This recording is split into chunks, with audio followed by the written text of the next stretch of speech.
Hey everyone, welcome to session 254 of the Behavioral Observations podcast. Fan favorite Dr. Andy Bondy joins me again to talk about, you guessed it, AAC. And in this episode, we discuss a paper he published last year in the journal Advances in Neurodevelopmental Disorders. It's called Issues Related to AAC and SGD Use by Adolescents and Adults with Autism Spectrum Disorder.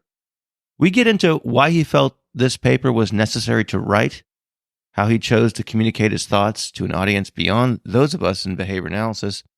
We talk about why he likes the term under what conditions and what's so special about framing things from that point of view.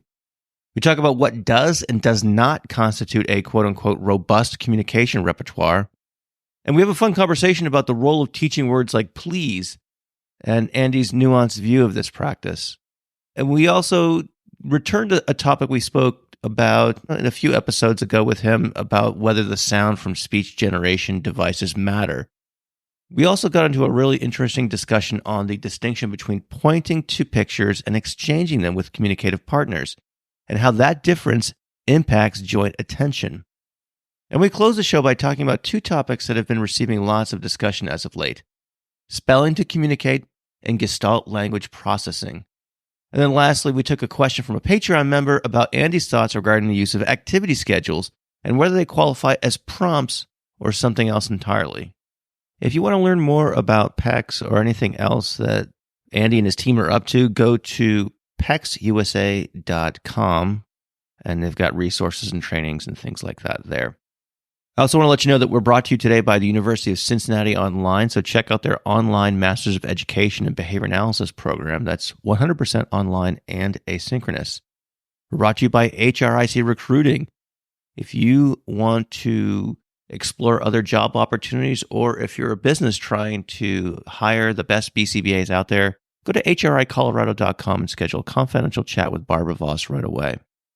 We're also brought to you by Behavior University, and their mission is to provide university-quality professional development for the busy behavior analyst. Last but not least, if verbal behavior is your jam, as the kids say, check out the 2024 Verbal Behavior Conference. It's coming up in just a few short weeks. It's taking place on February 29th, that's right, that's leap year, and March 1st in Austin, Texas. It'll be a lot of fun. I'll be down there. I get a chance to moderate the panel discussion at the end of the first day, and there will be a lot of great talks. It's also preceded by a full-day workshop as well by Dr. Lena Slim. So if you want to learn more about the speakers, if you want to figure out how to register for it and attend it either in person or online, go to behaviorlive.com/VBC. I hope to see you there. Okay, that's it for opening remarks. So without any further delay, please enjoy this fun conversation with Dr. Andy Bondy.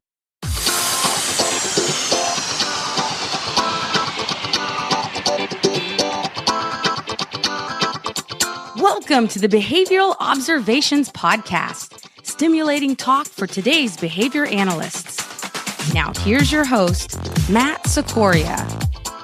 All right, Dr. Andy Bondy. I guess tan, rested, and ready to chat. Fresh off vacation. Thanks for coming back on the Behavioral Observations Podcast. How are you doing today? I'm doing well. Always fun to talk with you, Matt.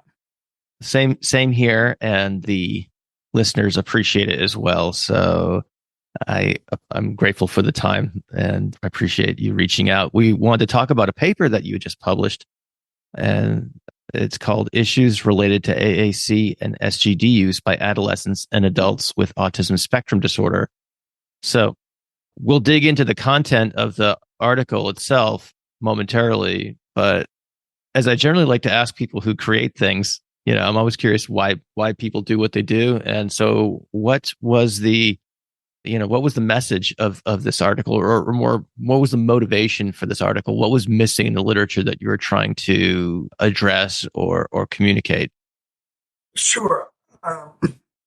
We had concerns about the use of SGDs in general, especially with kids with ASD for a while. Then several years ago, Matt and Canny and I decided let's put together a book focused on adolescents and adults because there's not as much research for that age span. So we did that. We asked a lot of really good people to participate in that. And I think the book has a lot of really nice chapters. And one of the chapters we asked for was related to using AAC. And essentially, the authors concluded that there was good support for AAC use. And when I read it, my brain was just going, really? So, it's there and I understand it. And then there was an issue for this particular journal that was also going to focus on adult-related issues, and they asked if I would consider writing something. So I said, how about I hit this topic and do a little deeper dive? I have found many times, and I think we've talked about it before, when people do reviews, the readers just read the review and buy the interpretation. And sorry, I like to go back and then look at the articles that are reviewed and read them directly, because I often have a different interpretation of the same set of studies. So that's what led me to, let me go see what's actually out there. I noted 2 review papers, again, start off with them and then say, let me take a deep dive. But I realized the structure of the paper was, I simply kind of started with, if you will, a critique of a particular study without laying the foundation of why certain issues were important, that it would just sound like I was complaining, if you will. Mm-hmm. So that's why the organization of the paper became, let me talk about issues that are critical to communication, especially with adults, lay that foundation, and then sort of take the reader with me through, okay, now let's go back and look at all the studies with that perspective. I see. So to that point, I'm curious about 2 things. There's the beginning of the article, there's almost like a verbal behavior 101. And I'm wondering if that was part of, and it leads to another question I had about like this journal and its advances in neurodevelopmental disorders, they were the ones who reached out to you to contribute to their, okay. I was curious what the choice was about the publication outlet. Am I guess, answering my own question by, wondering out loud if the audience for that journal, I'm not particularly familiar with that one, require that little bit of, primer, if you will, on some of the elementary operants of verbal behavior? That was my assumption, that it was going to have broad readership, people maybe in the medical field, speech pathologists, psychologists, clinical psychologists, maybe some behavior analysts, but not not talking primarily to a group of behavior analysts. So if I want to use some of our terminology, it's crucial to get people to understand why I'm using this term, not to sell the term, but to sell the analysis. That what we keep going back to is studying behavior under what conditions. And if we can talk about the conditions, we call it a manager request. It's less important than agreeing on these are the conditions under which this behavior would occur. I see. It's funny. I read that phrase, under what conditions, in the paper. I think it comes up at least once, perhaps more. And it's a phrase that you've used a number of times on this podcast and in our conversations. And it just cracked me up. It was like a little Easter egg or something like that. I was like, oh, there it is. So it's just a useful thing to have at hand when you're trying to understand a phenomenon. I found it was a phrase when I worked in the public school system, that getting people with non-behavioral backgrounds, if you just keep doing ABC analysis, contingency analysis, they just stare at you, rightfully. But if you say under what conditions, great, you want to teach, Johnny to ask for the red cup, great, under what conditions? Mm-hmm. And then, let's talk about that in the language that everybody can agree. Okay, so we all agree on these are the conditions, and then we can go from there. And so I used to actually have teachers write it on top of their lesson plan, that make sure that in your lesson plan you were talking about under what conditions. And it was just a simple phrase and everybody seemed to get it. That's definitely cool. So it was, so your repetition of that phrase over the time that at least I've gotten to know you is certainly resulted in some level of learning, because I was instantly able to pick that out. Hey there, I want to take a quick break and just let you know that if you really like what Andy Bondy has to say and the way he presents it, you're going to want to go to behavioruniversity.com. And I'm looking at 3 on-demand webinars that he has recorded with them. One's on AAC strategies. Another one's on error correction. I love it when he talks about error correction. And there's a third one, rethinking teaching introverbals with pictures. So if this content is interesting to you and you want to learn more and grab some CEUs, and if you want to save a few bucks while you're doing it, go to behavioruniversity.com. Go to the BCBA CEUs page, and you can there's a search bar there. Just write in Andy, and they'll pop right up. And while you're there, use the promo code OBSERVATIONS to save 10% at checkout. All right, let's get back to this conversation with Andy. All right, so the paper itself. So you start off talking about the, I guess, dearth of research in terms of AAC for adolescents and adults. Why do you think that's the case? I think most people go into the field starting working with, the cute little kids, and wanted to help the little kids, and they keep growing up and getting older and getting bigger. There are definitely people in our field who've always been, wanted to work with that population, but in general, I think more people get into education, if you will, seeing it as young kids need education, adults need other services. And trying to get a shift to now teenagers and adults can learn too. There is no, because you stop going to school doesn't mean you're unteachable. And so I think people were a lot more into trying to, if you will, prevent problems, take care of adults, rather than seeing the teaching opportunities. And without that focus, I think research then waned. So I think I'm pleased that there's more research going on with that population, because I think that's kind of hopeful about society in general. What are some of the, I guess, what we might consider reasonable expectations as it relates to developing communication skills for and particularly for older learners? I'm thinking of the kind of, you use this phrase, robust communication in the paper. And again, I want to encourage people to we'll link to the paper in the show notes. I'd like people to go check it out. So you're not, per your earlier point, you're not relying on my interpretation of your paper.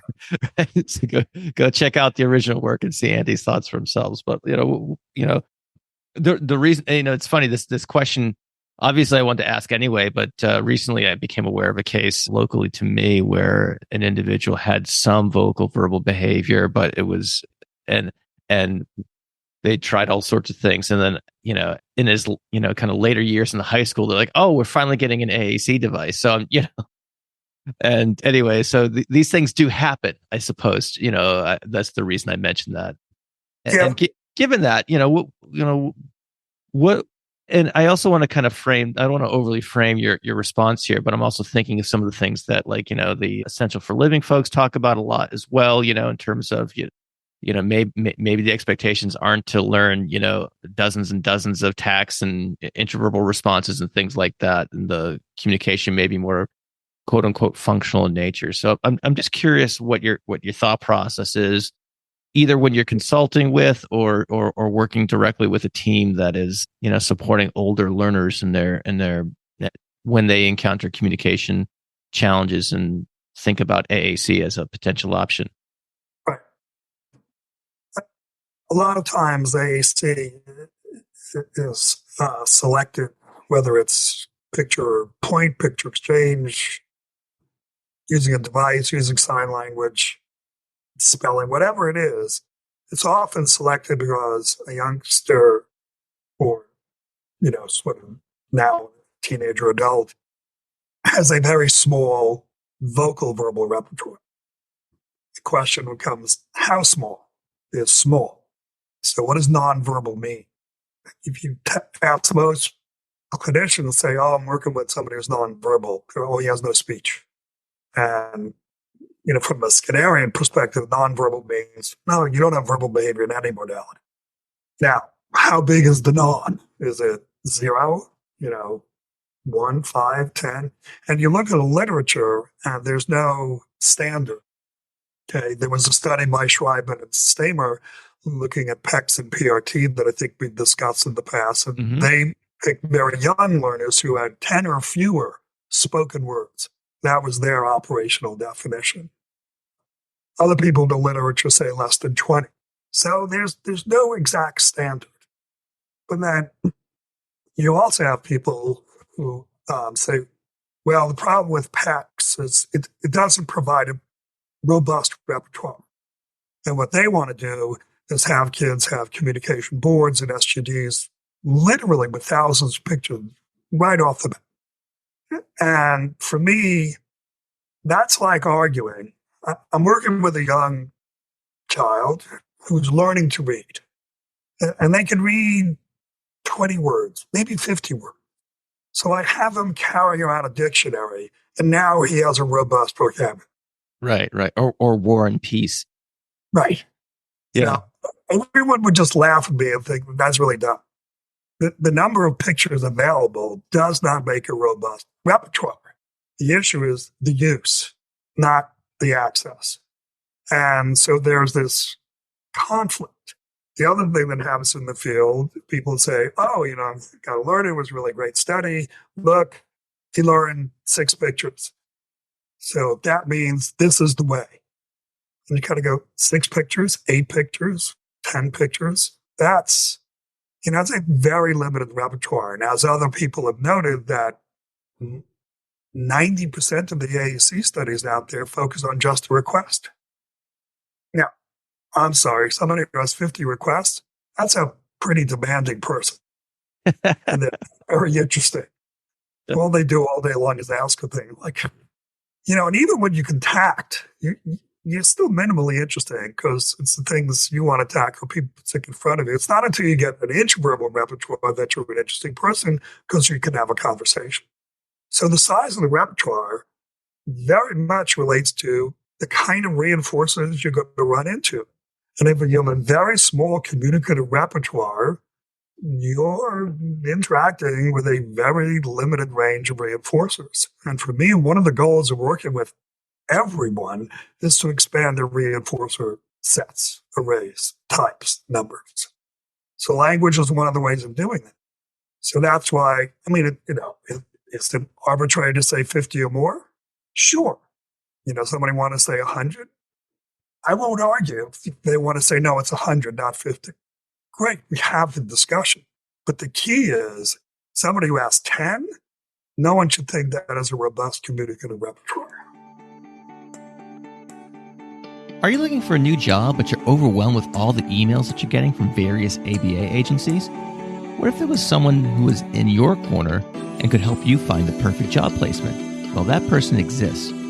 Barbara Voss has been working as a recruiter for over 30 years, and her company, HRIC, specializes in placing BCBAs in permanent full-time positions throughout the United States. Barbara has been placing BCBAs since 2011, so she knows our business, and she offers personalized service to any BCBA looking for a new position. She also helps companies looking to hire BCBAs too. Here are just some of the things Barbara can help you with. She can provide information about salary ranges in different markets across the country.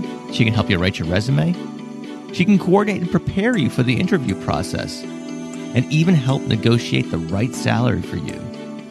And best of all, there are no charges to any candidate for all of these services. When you are ready to make a change and want to work with someone who will listen to you and understand what you need in a new position, contact Barbara at HRIC. To schedule a confidential discussion, head over to hricolorado.com. Again, that's hricolorado.com, and hit the contact button to connect with Barbara. You won't be disappointed. Yeah, your point about increasing availability of reinforcers just seems like another way. There's been a lot of discussions about the quality of life indices in our field, and that certainly is definitely a way to think about that as well. When people say quality of life, there's, if you wrote down, if people were just to try to throw definitions out randomly, you probably get a bunch of different ones. But the number, quality, duration, etc. of interactions with reinforcers, yes, certainly has to be in that conversation. I'm glad you brought that up. All right. So there's one thing in the paper I have to comment on, and that is the teaching manners. So I'll let you state the point that you made in the paper, and I've got some questions in terms of why you want to bring that up, and so forth. So what to ask a Seinfeldian question like, what's the deal with teaching manners? Yeah. Why teach things like please and thank you? Yes. When is that important? When should we hold that off for a later time, and so forth? And what are the problems you see people, charging forward ahead with those repertoires? Yeah, even early on in trying to teach people about the PECS protocol, and you get the sentence structure, in phase 4, I want, cookie, I want ball, I want to play outside, whatever it is. Some people, it sounds harsh to the ear, the kid is demanding. Linguistically, in Japanese, the phrase is more like, give me milk, give me the ball. And we hear that as even more demanding. They hear that as more polite, just by the way. Interesting. So to make it sound more polite, a lot of people we would run into would teach a kid put on, I want cookie, please. And they would teach the kid to put the word please on the sentence. But of course, the kid put it on every single sentence.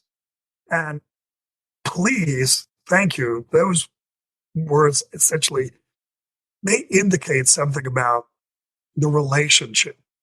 They're not punctuation. It's not like we could teach kids say, I want cookie, period. And everybody would go, wait, what is the point of that? I mean, that's just dumb. And I would agree. Well, what is the function of please? Under what conditions do we use the word please? And even with typically developing kids, it is not with everything they request. I went out to the baseball field and I went, hey, throw me the ball, please. I mean, there's a giant arrow of Andy going, he's weird. That's what happens if I did that. So in some contexts, some social situations, the word please is appropriate. In other contexts, to use it is unusual. So if you want to show me that a kid is polite, then the word please has to be applied in appropriate situations, but not applied in other situations. If everything is please, then nothing is please. That's interesting. Research shows that typically developing kids start using it independent of mom saying, say please, and when they have that 300-400 words. So guess what? A kid using pictures or a sign or a device, yeah, we'll get to please when he's got about 300 or 400 words, just like all the other learners.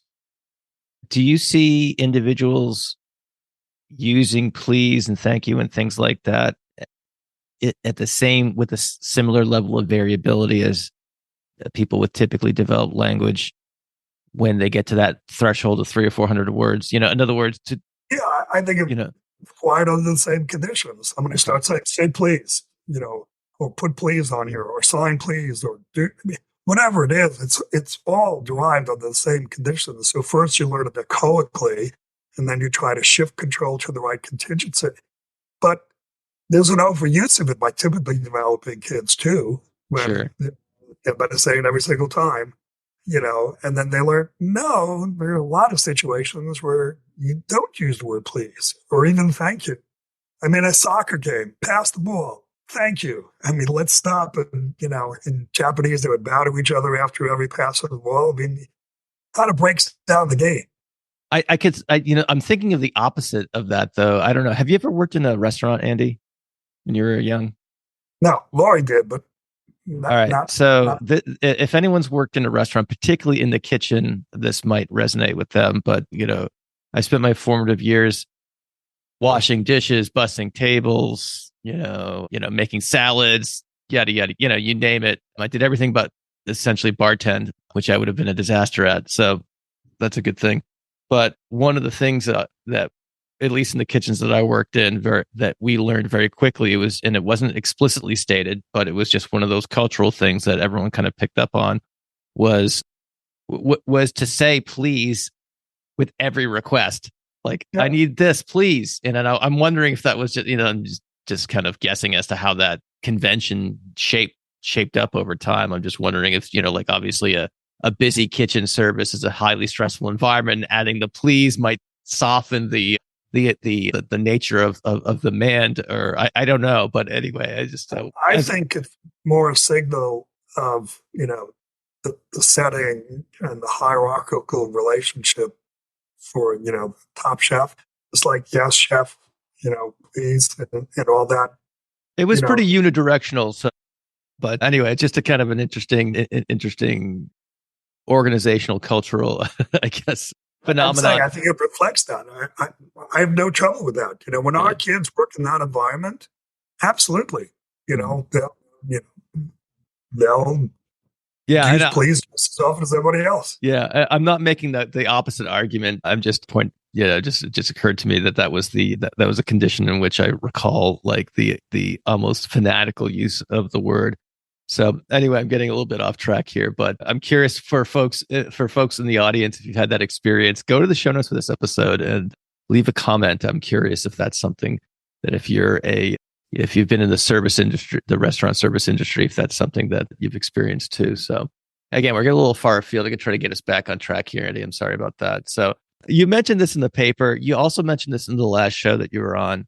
I think it bears repeating though. You brought up the studies that you and your colleagues have done on speech generation devices, their use with and without the sound on. I think it's worth, even if folks maybe have caught that on the first go around of you explaining it, it's probably worth repeating that again in case people missed that or, didn't attend to it the first go around. I think it's very interesting, and it bears repeating. Yeah, just to clarify, it's not research that, I've done, we have done, but it's research that is out there. Okay. The question is, one of the attractions to a speech generating device is not a speech, okay? And this is supposed to, obviously, it may help the listener, okay? But the use of it's supposed to, enhance either learning to use the device or switching from using the device to acquiring speech. That's the attraction. The device speaks, the kid's more likely to speak, the adult is more likely to speak. The one using the device. Well, what I realized was, okay, so we find the voice interesting and important.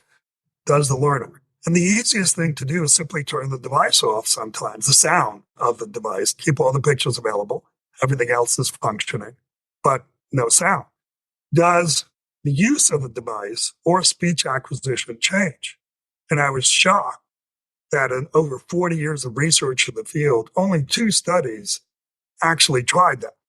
And in neither study did have any impact on the learner, much less the acquisition of speech.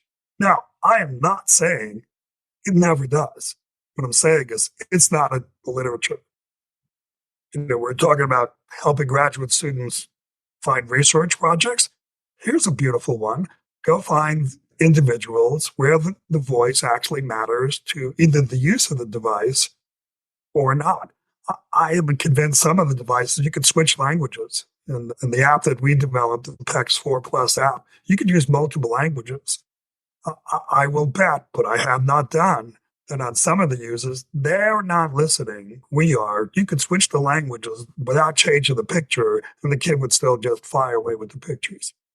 Yeah. I haven't done it, but I'm pretty convinced by watching the way some of the answers, they don't seem to get annoyed when the sound goes down or there's something wrong with sound production. They continue to use the system.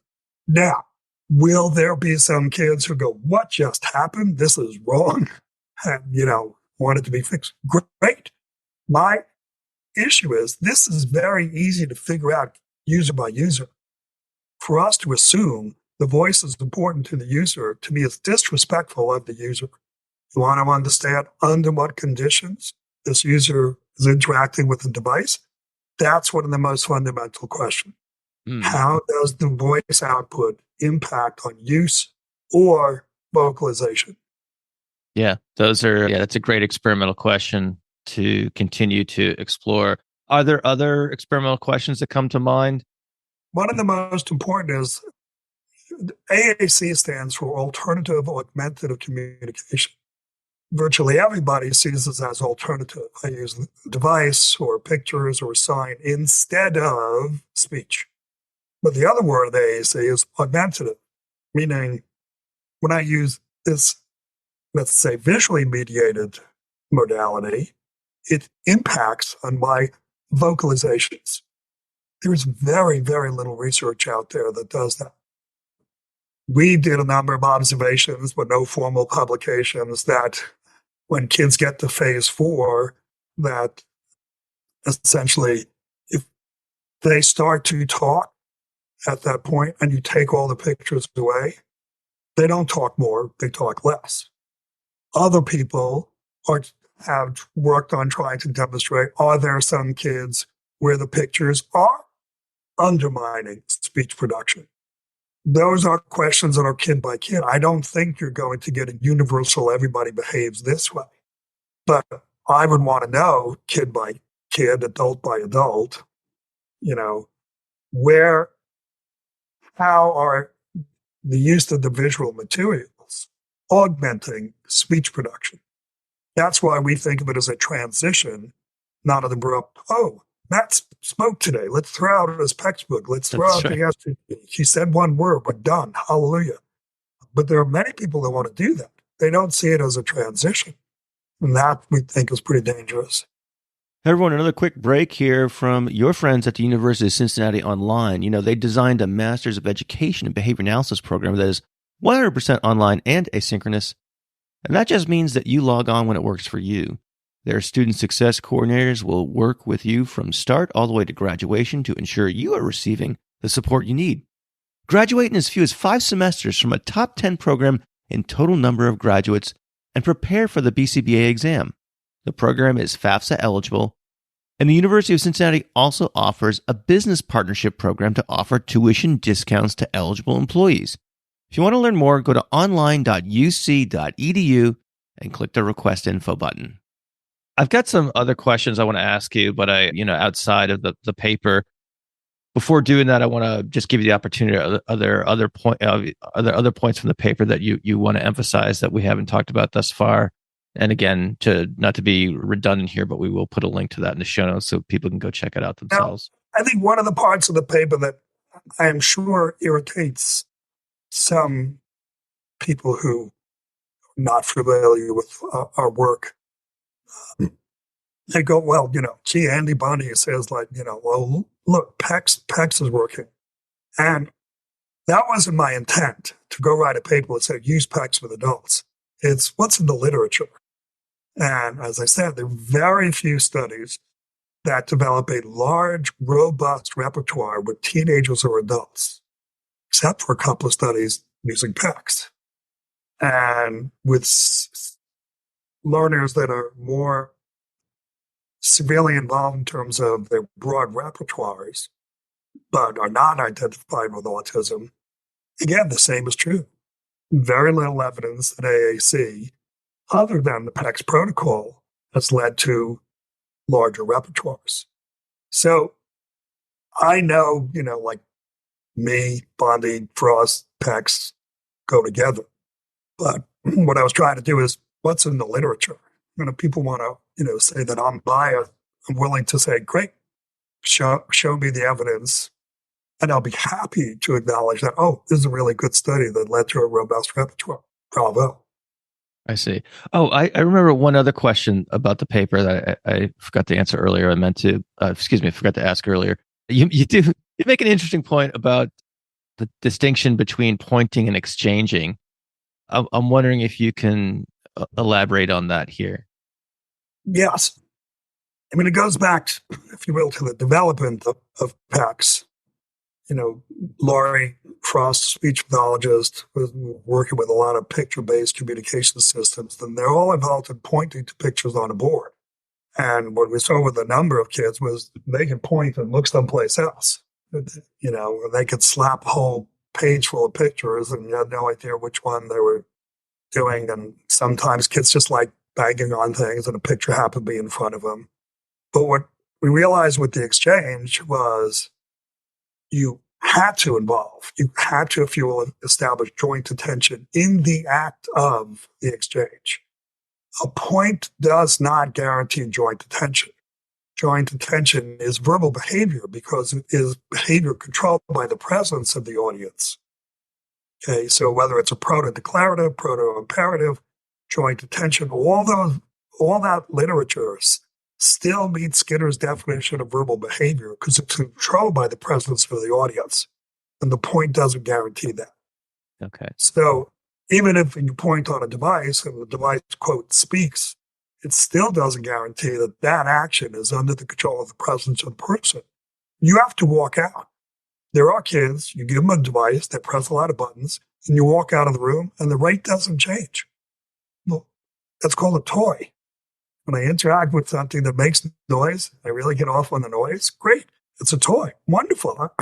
I'm all for having toys. But to interpret the action as communicative because the voice, the noise produced sounds like a word to me, that's that over-interpretation that is risky for the development of the learner. Okay. I get it. Yeah, that's helpful. I appreciate you taking a minute to flesh that out. All right. So now I'd like to move on. A couple things just floating around in my, I guess, unfortunate excessive use of social media that I've been seeing a lot recently. And maybe that's just more of maybe the intervention is for me to stay off of social media more often. But putting that aside for a moment, that's a podcast for another day, I guess. But I'm seeing lots and lots of talk about spelling to communicate. And, I had Jason Travers on the show a while back, and we talked about facilitated communication, rapid prompting, and spelling to communicate. And it seems like spelling to communicate is,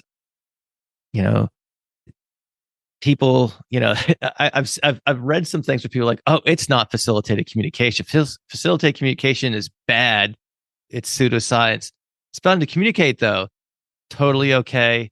I've totally seen people respond to it and develop independent communicative repertoires, et cetera, even though the architecture of the practice seems similar, I suppose. What are you seeing about this? And I should also say, I see behavior analysts. Obviously a small minority of them, but there are behavior analysts promoting this stuff as well, which is unfortunate, of course. But I mean, so I guess reflection of training. Yeah, and I guess I guess I've got a question that has a couple different components to it, and one is, what do you suppose the allure is to this? And I guess I'd be interested in any other commentary in terms of why people might think it's different than FC, et cetera, et cetera. So, yeah, if you can just kind of respond to that, that would be great. Yeah, I think is it an Aesop story about the wolf in sheep's clothing? Like still a wolf. You can put other things all around it, and it's the same issue. And the issue is that you're not getting, quote, information messages, however you want to interpret, from the user. It's the other person. And, there have been a lot of tests over the years over authorship. And again, there are even people who said, well, you can't test because the moment you test, you're doubting the person. They sense your doubts, so that undermines the whole phenomenon. They have a million reasons why you can't test it with science. But for me, it's really no different than really smart people going to a magic show, not understanding the trick and going out, it's magic. It's like, no, it's not magic. And that's what you're having here. You're having really smart people that don't understand under what control. They don't understand the conditions that are leading to the behaviors. If someone can write, and again, it doesn't matter if it's FC or, spelling to read and all that. If you write a word, the way we write, you need to somehow indicate there's another word coming, right? If I write a sentence, there are units. We happen to use spaces or other languages use other systems, but somehow you're indicating this is complete. Now I'm going on to this, okay? The only way to be able to write is to be able to read. you must see, oh, this is what I did. Now I'm doing this. So if you could read, you should be able to follow instructions. So I should be able to have any of these individuals, give them a piece of paper and say, your favorite pen is in the blue box. No one has ever demonstrated it. Why? Because everybody knows what will happen. Right. So yeah, it's impossible to write without being able to read. So, give them useful information, where it can't be influenced by the other person. Now, again, the problem even with these tests is these are all variations, what I might refer to as locked-in syndrome. There's a real communicative person trapped inside this body, and it just needs a little support to come out. She needs a little support. It's not viewed as a communicative issue. It's viewed as a motor problem. Yet the same individuals can use their hands, their fingers to engage in other intricate behavior, but not speak or use devices it's not logical, and it's not meant to be. It's meant to be evocative, it's meant to evoke emotions. Yeah. And I am, in this discussion, I always try, when these things come up, I try to be sensitive to not just the learner, but their families who want, who desperately want to see meaningful progress and things like that. So I'm not questioning the motives of the support of the individuals or their families who it's not their job to know better. But yeah, it's always struck me as odd is that, someone who perhaps had very little or to no instruction in, letter sounds, or even sight word reading and things like that. And they've got this spelling repertoire that is somehow, somehow unleashed with this. It's not even like quote grade level.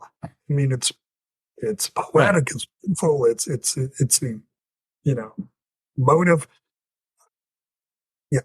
It's years ago, many years ago, when facilitated communication was washing over the country, it skipped Delaware. Not because we said you can't do FC here. We said you need to evaluate this just as you would anything else. And we train parents and staff how to evaluate it. And the parents in Delaware, understanding PECs and other communicative systems, did not buy into it. They understood. They wanted their kids to initiate, not be dependent on somebody saying, what do you want? Show me this, give me this. They understood it immediately. They did not push for it.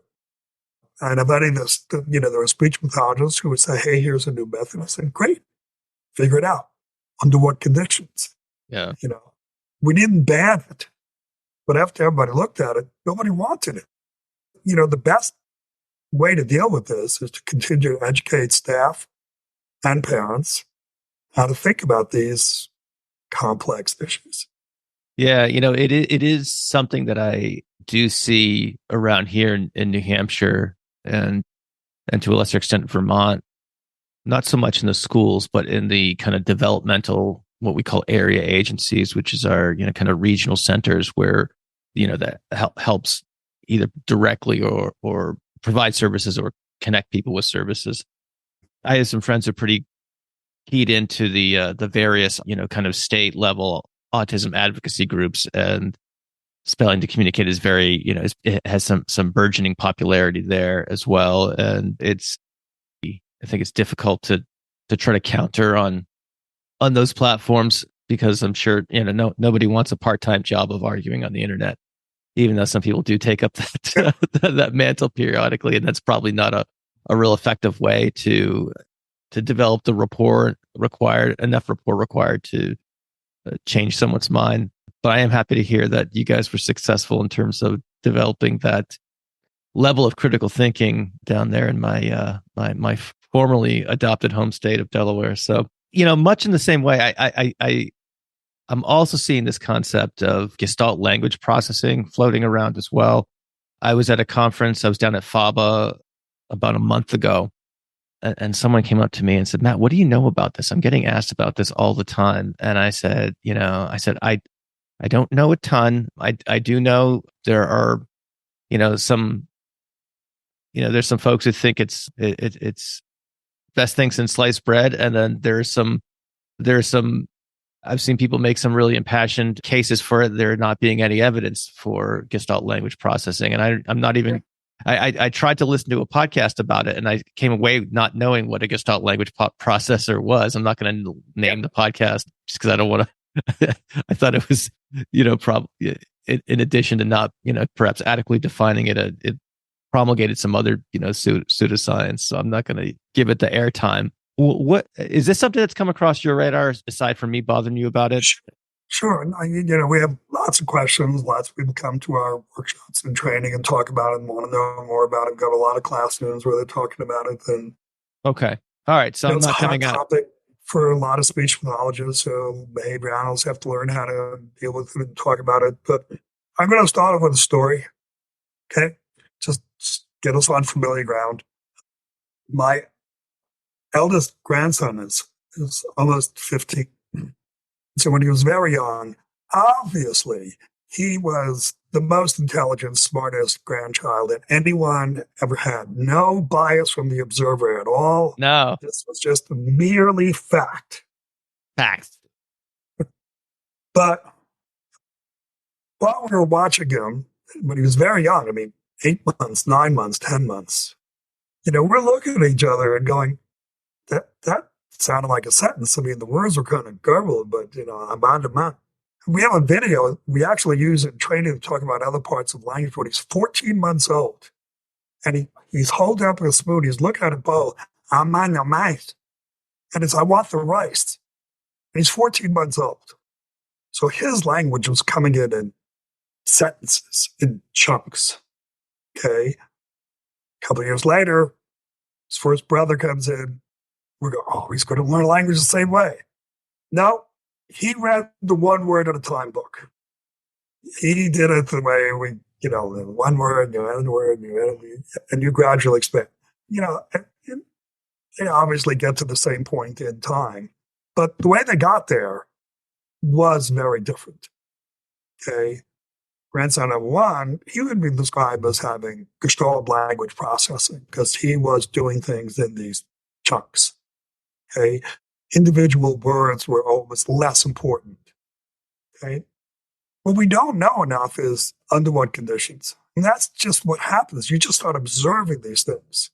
So this work all is founded on some observations by speech pathologist Peters, who essentially was observing the same thing. She was doing language samples and found this kid who seemed to violate all the traditional models of how language is learned because he was using chunks.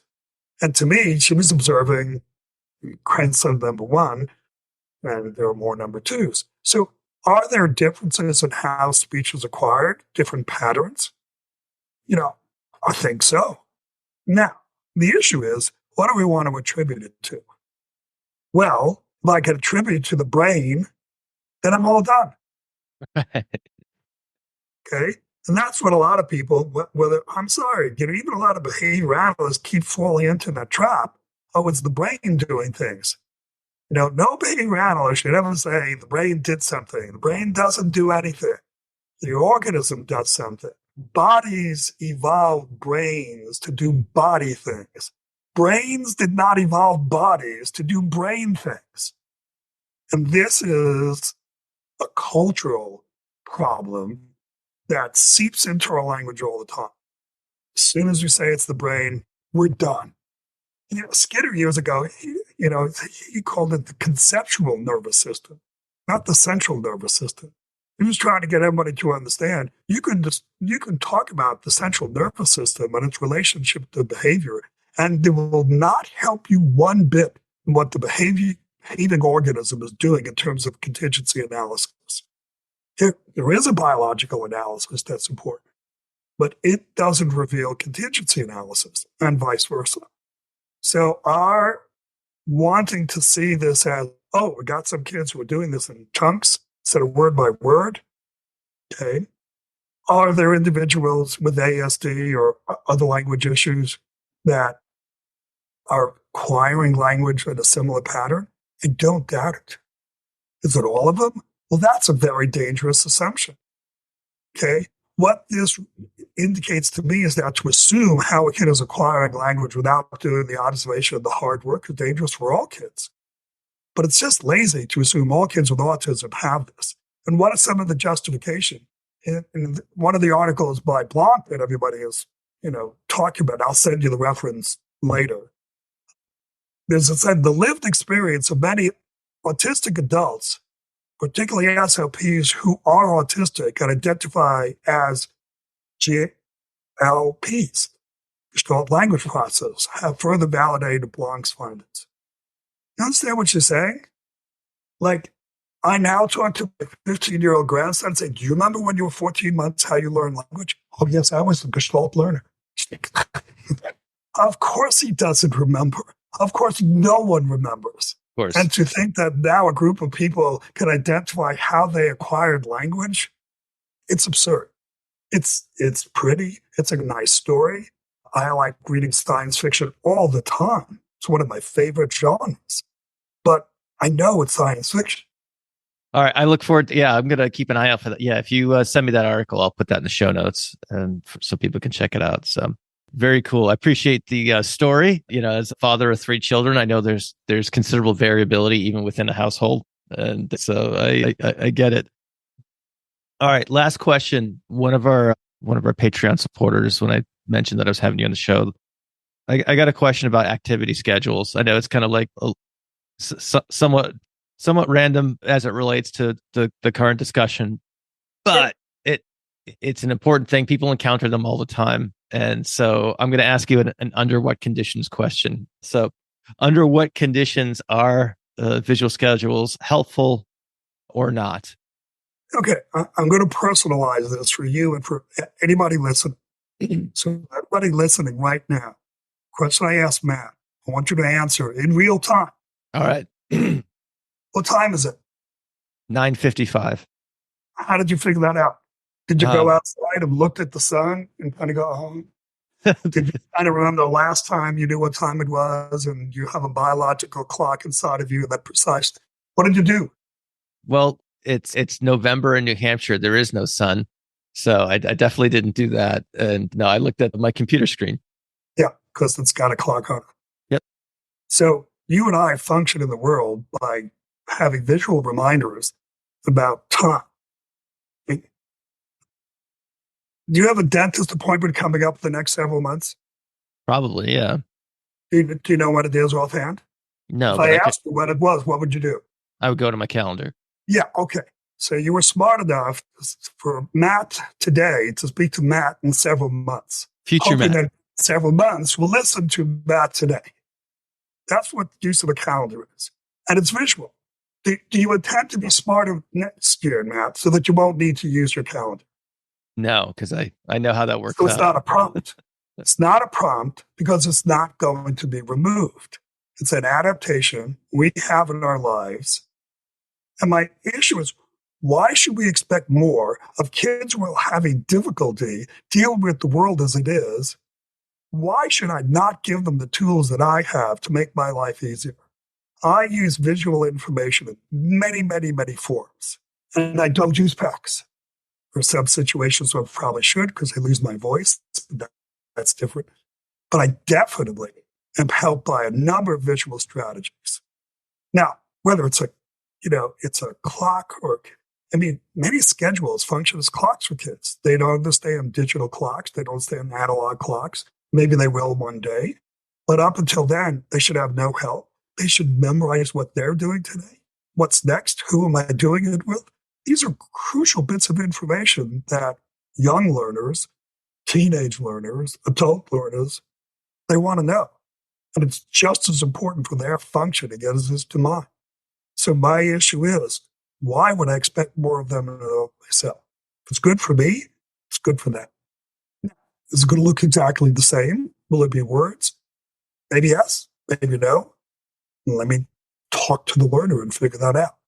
But the issue is, over the years, we have run into some centers, some schools who have been advised by a particular interpretation of verbal behavior, which suggests that if they use a schedule, it's going to lead to using PECs. And since the bias is towards using sign, we don't want to use pictures because we don't want to end up with PECs. The other issue is people said, well, preschool kids in a typical classroom don't have schedules. Well, that's because they have other means of visual information available to them. So it's not, if they make it this issue of visual information versus none, that's where the problems arise. How to use visual information that's appropriate to this learner, his or her current repertoire, that's my job as a behavior analyst. Okay, that's helpful. What would you say? And again, this is probably one of those individualized cases, but the visual schedule that say foretells the occurrence of something that's going to perhaps result in a behavior problem. In other words, kid doesn't like math, and they see math coming up on the schedule, and it's like this impending doom. Is that under what conditions when the visual schedule needs to be re-examined, maybe not necessarily thrown out, but at least it's also related to any transition kids have, go from this activity to that activity. When I look at your calendar, what I'm going to look at is the activity. Go to the dentist. You didn't write go to the dentist so that you'll have fewer cavities and get rid of the stain on this tooth and fix it. You don't write all the reinforcers associated with the activity. You write the activity. So the mistake is a lot of times people create activity schedules for kids where it's boom, just the information about the activity. It should be information about the activity and its associated reinforcer. That's what's important. Okay. It's not go to the gym and then you'll get a ball. It's, hey, you want to play with a ball, Matt? Great. It's in the gym. So going to the gym is just a way of getting the reinforcer, not obeying me. It's not compliance training. Okay. And that's what, the mistake that a lot of people are making. They think, it's just the information about the activity. But no, the activity on the reinforcer is what the kid wants to know. Got it. We also want to make sure kids learn about things like surprise and variation. Sorry, if I put up a single stream of pictures on an array, I am promising the kid that this is what's going to happen today. Really? Anyone here can guarantee that the future is going to be exactly as you plan it?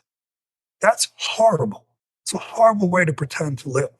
So we teach kids actively when they're young, guess what? Surprise is a part of life. Impermanence is the nature of things. So rather than trying to preserve sameness, we go the other way. You have to learn to tolerate change because that's what life is. So you actively program that lesson with, the kid who's 3 years old or the 225-pound 18-year-old who has never learned that lesson.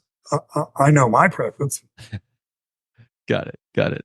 All right. Those are helpful points. I think the listeners will appreciate that. And I appreciate the person who sent in that question. Andy, it's been a fun conversation as always. I really appreciate you reaching out and sharing this article with me and by extension with the audience. Well, thank you. Thanks for the opportunity. Appreciate it. Hey there, I just want to tack on a quick footnote to this episode. It's just me. We've already said goodbye to Andy, and I'm recording this months after we actually had this interview. But I just wanted to let you know if you're still here, well, thanks for hanging out with me. You've listened to the entire episode, and I have some data to suggest that that's, you're in a special group, I suppose. We'll just call it like it is. And if you are in this special group, and if you haven't done so already, I'd like you to go over to the behavioralobservations.com, and there'll be one of those silly pop-ups that every website has. And plug in your name and email address. I'm not going to spam you or anything like that, but what I will do is send you the show notes for every episode that gets published. It's very straightforward. I don't send many emails, probably maybe 3 to 5 a month, maybe 6 at the absolute maximum.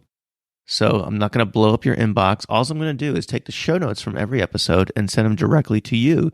So you never have to go to behavioralobservations.com again. Well, I guess the only other reason you'd go to behavioralobservations.com would be to pick up some CEUs, but that's a spot for a different day. So thanks for tuning in. And if you're listening to this and you want to let me know that you're really hardcore and you hung in for the entire episode, go to behavioralobservations.com and go to the contact page and just shoot me an email. All right.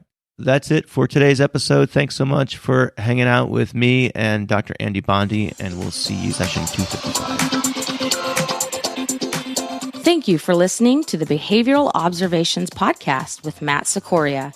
You can find Matt's notes on this episode at www.behavioralobservations.com. We also invite you to stay connected with us on Facebook at facebook.com/behavioral observations and on Twitter at Behavior Podcast.